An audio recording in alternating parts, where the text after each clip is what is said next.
नमस्कार दोस्तों, मैं अंकुर उपाध्याय स्वागत करता हूं आप सभी का आपके अपने YouTube channel share market analysis में। दोस्तों यहाँ पे आप सभी के साथ बात करूंगा टाटा पावर के स्टॉक के बारे में। सवाल एक ही है कि क्या खरीदें या बेच दें, सिंपल। और टेक्निकली कैसा दिख रहा है, ट्रेडर्स के लिए क्या करना है और इन्वेस्टर्स को क्या करना है। इस स्टॉक को लेकर मैं लगभग 197-95 के लेवल से आपसे बोल रहा हूं, मे सीरीज में से लेके रखना है। 212 रुपए तक के टारगेट्स थे, अचीव भी हुए। दोबारा आपसे वीडियो शेयर करी कि गिरावट हो अगर 205 तक लेना है, 204.5 का स्टॉप लॉस रखिए, 207 के करीब लीजिए। स्टॉप लॉस हिट करा, अभी दोबारा ऊपर आ रहा है। क्या ये दोबारा से 212 की तरफ जाने के लिए तैयार हो रहा है या फिर नहीं? एक बार स्टॉप लॉस हो गया, एक बार बहुत बढ़िया मुनाफा बना है।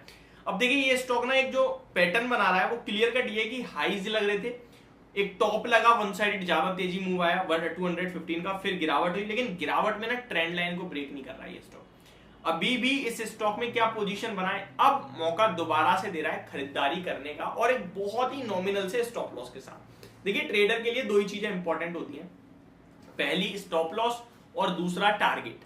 अगर उसके पास ये दो चीजें नहीं है वो ट्रेड कर ही नहीं सकता। फिर तो उसने एक तुक्का मार दिया है, अब वो पैसा बनेगा या कितना मतलब बिना गोल के डब्बा गोल वाली केस हो जाता है एक तरीके से। अब आपने खरीदा 200 पे, वो 210 चल रहा है, अब अभी तो आपको लग रहा है और बढ़ेगा, अचानक से कोई नीचे मूव आ गया, आपको पता ही नहीं आपने कहाँ बुक करना है, कहाँ निकलना है। अभी 205 हुआ, 202 हुआ, 200 हो गया, अभी 195 हो गया, अब आप कह रहे हो भैया लॉस में हो गई पोजीशन, तो निकल ही नहीं पाते वहां पे। इसलिए ट्रेडर के लिए ना दो चीज स्टॉक में लेने से पहले आप जितना देखिए, अगर लेने के बाद चेक करोगे ना तो परेशान कम होगे, और लेने से पहले चेक करोगे तो परेशान कम होगे, लेने के बाद चेक करोगे तो परेशान ज्यादा होगे और नुकसान ही खाओगे। अब टाटा पावर में जो व्यू बन रहा है वो सुनिए। स्टॉक करंटली 205.85 पे क्लोजिंग देता हुआ दिखा है। 205 204 के करीब आपको इजीली मिल जाएगा मंडे को, थोड़ा बहुत डिप मिली तो, और मिल सकती है, ऐसी कुछ नहीं मिलेगा। बाजार इस समय ऐसा है कि एक बार नीचे एक बार ऊपर आता है दिन के दौरान, तो 204 के करीब खरीद लो, ठीक है। स्टॉप लॉस रहेगा 200 रुपए का, स्ट्रिक्ट ऐसा है 200 के नीचे गया छोड़ दूंगा मैं, चाहे कुछ भी हो जाए, बस सिंपल एज दैट। 2% का स्टॉप लॉस हो गया आपका, 204 पे खरीदा, इनफैक्ट पूरा 2% का भी नहीं हुआ।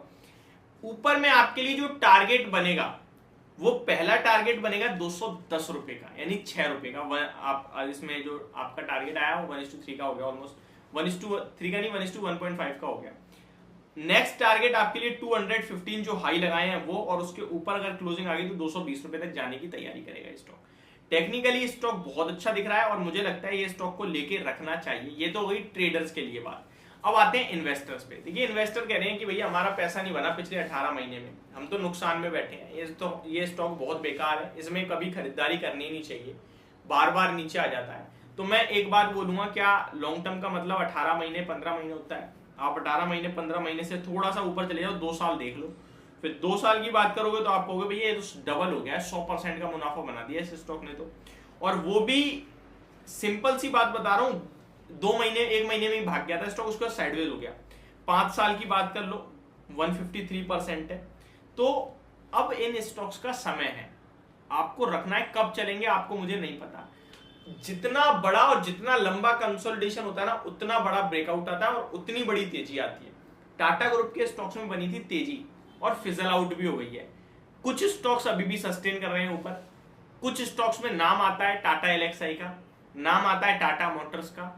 ये ऐसे स्टॉक है जो अभी भी ऊपर सस्टेन कर रहे हैं। टाटा केमिकल भी दोबारा ऊपर की तरफ आ गया है, लेकिन टाटा पावर, टाटा स्टील ये ऊपर सस्टेन नहीं कर पा रहे हैं, बट ये भी चलेंगे, मेरे को ऐसा लगता है। तो इन स्टॉक्स को आपको बेचना नहीं है। इस स्टॉक में जो 15-12 महीने कमजोरी रही है उसके एक सबसे बड़ा कारण इनका मुंद्रा प्लांट भी था। जो कि मुंद्रा प्लांट की बात करें, उसमें जो इंडोनेशिया से कोल इंपोर्ट होता था ना, वो कोल इतना ज्यादा महंगा था कि उनकी बिजली की जनरेशन वो पैसा निकाल नहीं पाती थी। तो कंटिन्यू वो पर क्वार्टर ऑलमोस्ट 2000 करोड़ का लॉस करता जा रहा था। सरकार ने अभी फैसला दिया लगभग 2-2.5 महीने पहले कि भैया आपका जो एक्सपेंस बढ़ रहा है इंपोर्ट करे हुए कोयले पे, वो आप हमें पास कर दो, और उसके पास करने के बाद आप हमें बिजली बेचोगे, प्रॉफिट होगा आपको डायरेक्ट, एंड आपके पास और बिजली बच जाती है इनकेस, तो वो बिजली बाजार में बेच दो, और वो जो बेचोगे बाजार में उसका प्रॉफिट का 50% आप हमारे साथ शेयर करो। तो इससे दो चीजें हो गई, पहला जो लॉस हो रहा था वो खत्म, और दूसरा एक्स्ट्रा बेनिफिट के लिए इनके लिए मौका मिल गया, एक्स्ट्रा प्रॉफिट के लिए मौका मिल गया। तो ये एक प्रॉब्लम थी, वो खत्म हो गई है। और ऐसे स्टॉक के वैल्यूएशन देखो आप, कुछ भी नहीं दिखेगा आपको खोने के लिए। अब यार मैं अगर लॉन्ग टर्म के लिए ले रहा हूं 202, 205, 200 रुपए पे, 160 नीचे भी हो गया तो क्या बड़ी बात है। 20% का तो मैं लॉन्ग टर्म में अब मैं 20% का स्टॉप लॉस लेके जाऊंगा तभी तो 100% की बात करूंगा प्रॉफिट की यार। तो मुझे लगता है 180, 165 वॉस्ट के सिनेरियो में है। वॉस्ट मींस वॉस्ट जिसे कहते हैं, बहुत ही खराब।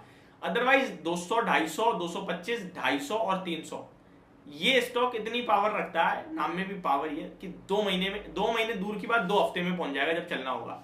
अब वो 2 हफ्ते कौन से होंगे वो मुझे भी नहीं पता, आपको भी नहीं पता। टेक्निकली जो चीजें दिख रही थी वो पहले शेयर कर दी, और जो फंडामेंटल चीजें हैं वो आपके साथ बाद में शेयर कर दी। होप आप लोगों को ये वीडियो समझ पसंद दोनों आई होगी। Thank you so much for watching this video. Have a great day guys.